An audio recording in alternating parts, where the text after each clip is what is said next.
Hi guys, and in this video I will show you how to download and install new HWID Spoofer for free. First, open link from description and download the archive.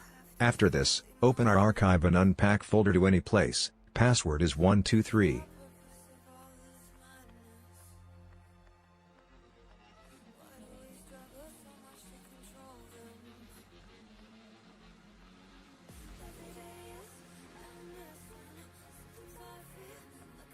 Now, open installer and follow the instructions in video.